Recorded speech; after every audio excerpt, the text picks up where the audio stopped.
what it's like to be humble? Are you wondering if you even have a clear idea of what this thing people talk about is? You got to learn to be humble. I'm going to explore that today on Thoughts That Can Change Your Life with me, Reverend Lee Wolak. And I'm going to explore it from the standpoint of what I've been going through the last few days. Here's the key thing. When you're going through someone as an individual, it's an experience that's very personal to you. So me, I've been going through the COVID experience. Very personally, very different than everybody else's. I did not have an easy first 4 or 5 days. Didn't sleep much. Had a lot of pain in the sore throat, very lot of pain and that type of thing. But here's the realization that I came to, that while I'm going through all of that, life goes on. That's right. The world around me did not stop, did not slow down, did not care one single bit. And when you can understand that regardless of what's going on with you, that the world goes on, then you start to become aware of what it means to be humble. It means you are just a very, very, very small speck in the overall scheme of this thing that we call life.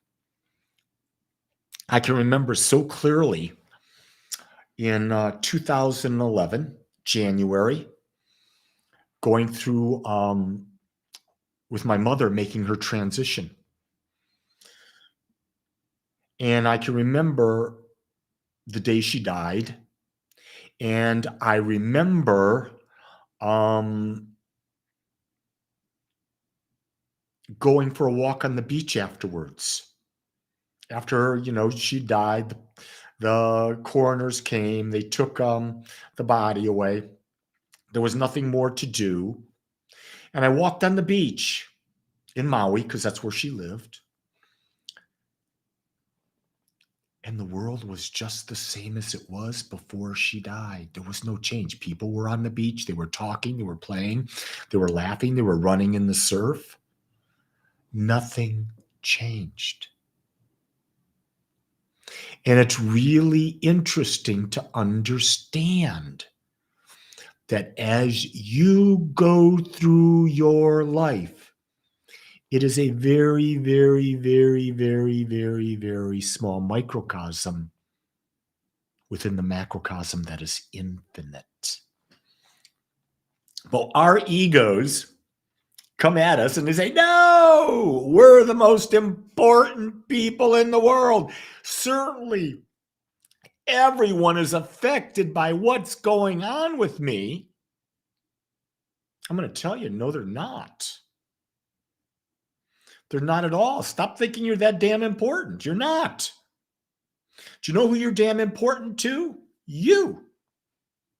The most important person that thinks of you the highest, cares about you the most, it must be yourself. If it's not yourself, well, not many people really care that much for another person. And you may think you do, but in reality, you're only doing it because you believe it fulfills a void in you. It means you're incomplete. When the fact of the matter is all we're ever doing is we're trying to realize that we're already whole and perfect. Just the way we are, nothing missing. Lee, meet my friend Peter from Africa. He listens to you daily now. I met him at a Neil Donald Walsh retreat. Wonderful. Welcome, Peter. Glad you're with us. I've not been to a Neil Donald Walsh retreat. I've read all the Conversations with God. In fact, those were some of the very first books I read. Way back in about 97 is when I read those books. Do you know what another great book that I read was back then? The Way of the Peaceful Warrior by Dan Millman. If you've not read that book, read that book, The Way of the Peaceful Warrior. Wonderful, metaphysical book. Loved the book. The movie was pretty good too. I enjoyed the movie a lot too. I don't know if the movie can be found out there. I haven't watched the movie in years and years and years. But I've opened up this thing called humbleness this morning. I want to know your thoughts. I want to know what you think. How humble are you on a 10 scale? 10 being, I'm really humble. No, that's not humble. 10 being, I understand what it means to be really, really humble. 1 means, I really don't have a clue. I don't even know what you're talking about. But it's really interesting. The other aspect of humbleness that comes to me is the fact that when we believe we're humble, that we're a microcosm of the macrocosm, like we've been talking about earlier, it means that from the perspective of the knowledge that I know,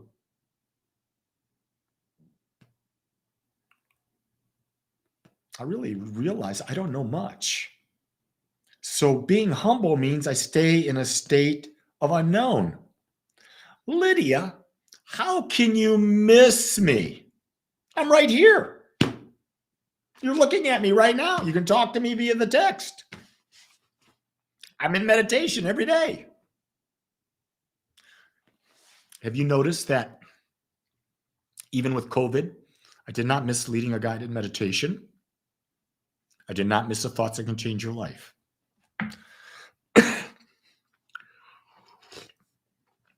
I will miss the agape gatherings this Wednesday, though.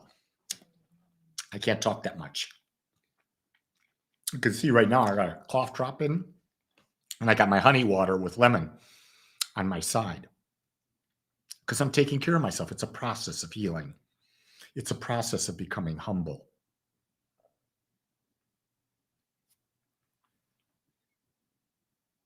And when we understand things are a process, we don't set an unrealistic expectation for ourselves, because unrealistic expectations are the cause of all depression, all anxiety. If you really think about it, why else would you be depressed unless you have an unrealistic expectation? And that expectation can be set by yourself, or you bought into the expectation of someone else. Never buy into someone else's expectation of you. Ever. How does anyone else know what's right for you? They don't live in your shoes. They don't know what your life is about. They don't know your dreams. They don't know your top values. How can they tell you what's right for you? You look at them in the eye and say, hey, buddy, buzz off. I like that. Hey, buddy, buzz off. Because a lot of people are trying to tell people what's good for them. No. You know what's right for you. Be open to new ideas, but you know what's right for you. Yeah. Trying to think. Got to give me some. Oh, being humble is not trying to convince anyone of anything. That's true. Got to let them be who they are. That's love. Love means letting someone be who they are without you putting an expectation on them. That's called total acceptance. Total acceptance is what love is. Love is not about liking anyone. Like has nothing to do with love. Let's separate that. That'll be in my book. The book that's coming out. The release date is January 25th. I'll be pre-selling it very shortly. It's already up on Amazon. It's just not available for you to see yet. But I'll be getting that really clear. There's a couple little minor changes I got to make cosmetically. Hopefully we can get my editor and make these changes this week. And I'm waiting for my print proof copy to come. I should get that in the next day or so. And then when I get that, I can go through that and then I can release it, get everything ready for that kickoff. I am very juiced about that. I think you're going to love this book. It's very simple. It's very practical. It gives you new ideas, new ways of looking at life. Every chapter is self-contained within the book. So you can just take a chapter and you can claim that power. In case you don't know, the name of the book is The Power in You, a practical guide to creating a fulfilling life. Isn't that all we want, is a life that's fulfilling? So how do you define fulfilling? Something that meets your expectations, your ideas of what life should be. It's not fulfilling is not doing something what anyone else wants to be. It's not doing what the government wants you to do. It's not doing what the doctors want you. It's doing what you want to do. Kathy says, my grandmother was very, very humble, very soft-spoken and caring. She did things for others that no one else would think to do. She took clippers to trim a homeless man's fingernails. I was 5 and never forget it. Sounds like, Kathy, that your mother was really big into acts of service. Sounds like that was her very, probably her number one love language, and she was just living it.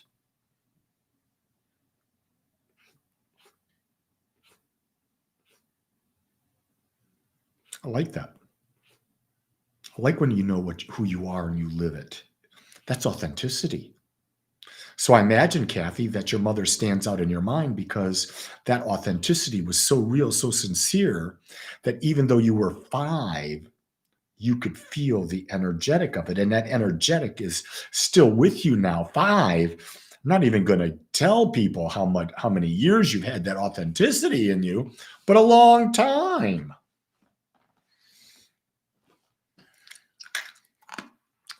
I love these conversations. However, you can see I'm chewing on my cough drop because I'm ready to cough. So I'm going to say to you, think about what it means to be humble. Realize that the world is going on with or without you. Realize the more you admit you don't know, the more open you are to more. And be the most humble you can be. Because that's how you unfold. So I want you to know, the humble me loves the humble you. So go create a great day, everyone. Until tomorrow, aloha.